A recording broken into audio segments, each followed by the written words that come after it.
The children are sleeping. Are you thinking what I'm thinking? I believe I am. Candy.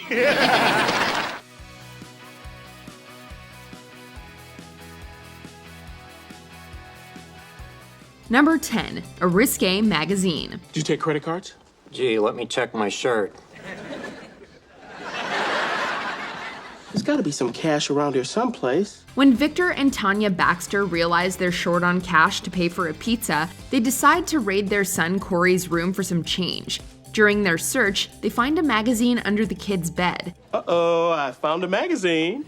I blame you, Victor. Cory's parents immediately assumed that there would be some adult images on the pages.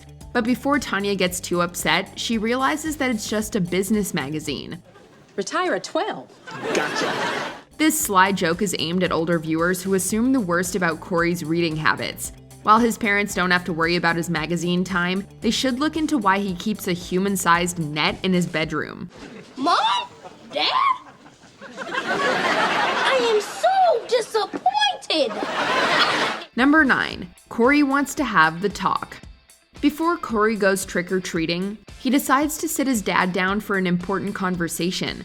The kid tells his father that they need to have the talk.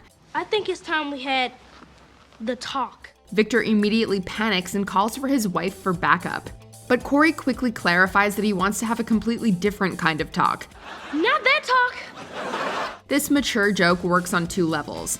First of all, it's a funny way to sneak in a joke about how nerve-wracking it is for parents to have the birds and the bees conversation with their children. And secondly, this gag also hints that Cory knows exactly what kind of talk Victor was afraid to have. The kid is truly wise beyond his years. I mean, I always knew this day would come. I just wish it would have come before I put on this stupid costume. Number 8, Tanya and Victor enjoy some alone time. There are many hints throughout the show's run that Victor and Tanya have an active relationship. Easy, Tiger.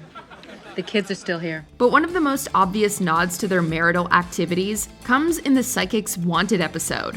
When 2 of them are seemingly home alone, Tanya starts moving close to Victor while throwing out some spicy dialogue. So, the kids are out. We have the house to ourselves. You know what that means. Oh, yeah. Pizza. But a pizza delivery guy interrupts before she can kiss him. Unfortunately, Victor seems completely oblivious to his wife's suggestive moves and statements. He honestly seems more excited about the pizza than he is about Tanya's advances. Hopefully, he'll get the hint before they eat dessert. Mister, the house is quiet. The children are sleeping.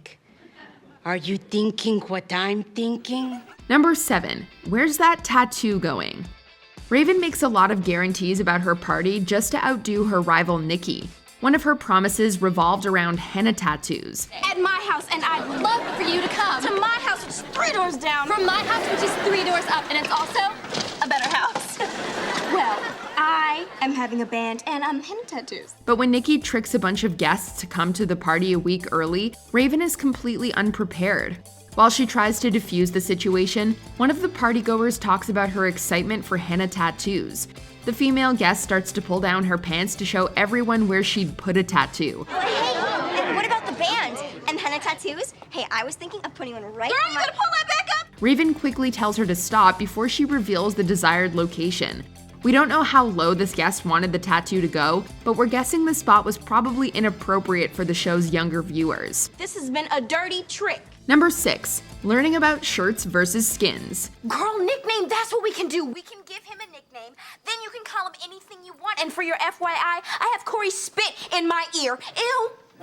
As part of a hilariously overcomplicated plan to give a boy a nickname, Raven and Chelsea dress up as guys and play basketball with him. Their disguises work without a hitch until the coach gets involved. He places Chelsea on the shirts team and Raven on the skins team.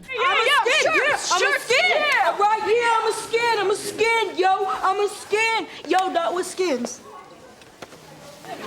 When Raven asks what the Skins team is, all the guys around her take off their shirts.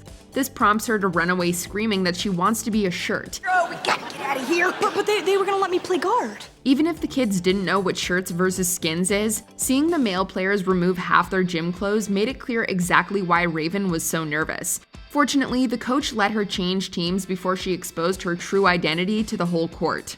Are you brilliant? Yeah, well, no one messes with my girl.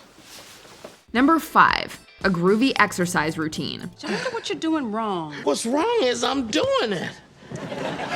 Let's stretch you out. You know how we mentioned that Cory seems to have knowledge of some pretty adult things? A quick sight gag in a season 1 episode seems to further our theory.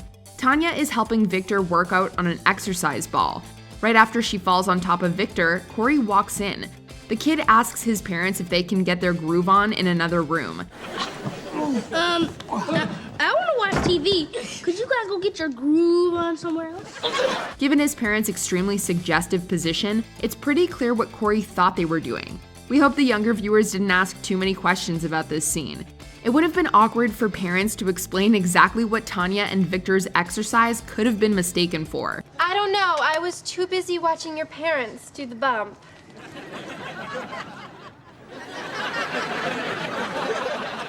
Mom, Dad. Number 4. How Raven Was Made. The season 2 episode That's So Not Raven teaches powerful lessons about body positivity and unrealistic beauty standards. How can they do this to me? It is me. I mean, that's my face and that's my dress, but that's not my body. It also contains one of the most blatant adult jokes in the series. While Raven is modeling her original dress design on a fashion show runway, her mother Tanya excitedly screams that she made Raven. Victor feels compelled to say that he helped. My baby made that dress. And I made that baby. And I helped. Anyone in the audience who's had the talk with their parents knows exactly how he assisted in Raven's creation. The embarrassing exchange between Victor and Tanya temporarily stops their daughter from modeling for a moment. Luckily, she's able to recover and absolutely slay the fashion show. Thank you. This has always been a dream of mine. Actually, it's kind of like a vision. Oh, male models. Oh, wait, no,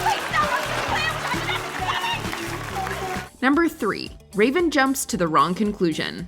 Eddie and Chelsea, they look like they were about to kiss. A running problem for Raven throughout the series is that she doesn't always interpret her visions correctly. When she sees a flash of her best friends getting very close to each other, she thinks they're dating. But she only asks for clarity when they're about to go on stage for a talent show. After Eddie and Chelsea tell Raven that they're going to perform moves in front of a crowd, she calls them nasty. Well, you're gonna have to, because we're gonna do them on stage. On stage in front of everyone? Now listen up, you two. My daddy runs a respectable place. Nasty!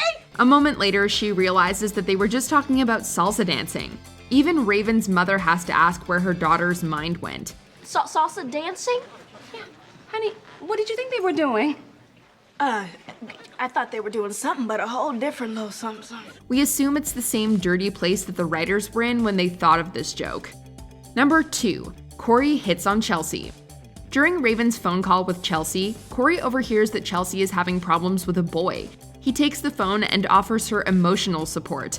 Then he makes a cringy comment about looking at her exercise routine. And if you need someone to talk to or watch your exercise, I'm here for you, baby. Chelsea tries to deflate his sails by asking if he still wears an embarrassing set of bunny pajamas. Undeterred, Cory said he'll wear them if it turns her on. You still wear those pajamas, you know, the ones with the bunny feet? Baby?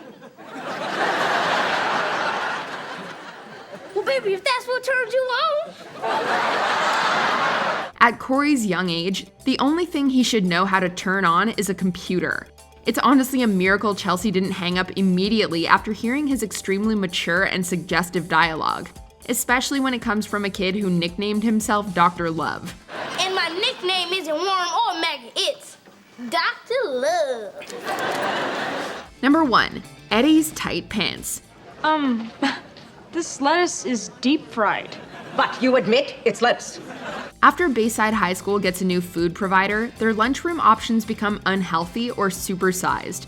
Raven takes advantage of the menu by chowing down on a 3-foot-long hot dog.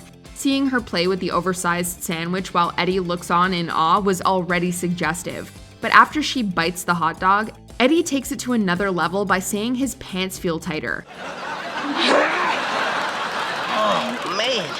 My pants are a little tight. They must have shrunk in the wash or something. On the surface, his comment refers to sudden weight gain from eating bad food. But isn't it odd that he talks about tight pants right after Raven plays with food that resembles a certain part of the male anatomy? This adult joke may not be as noticeable as a giant hot dog, but it is hard to miss. Because no human should have a yard of anything? Hey, chill. All right, look at this. This is 3 feet of wienery goodness.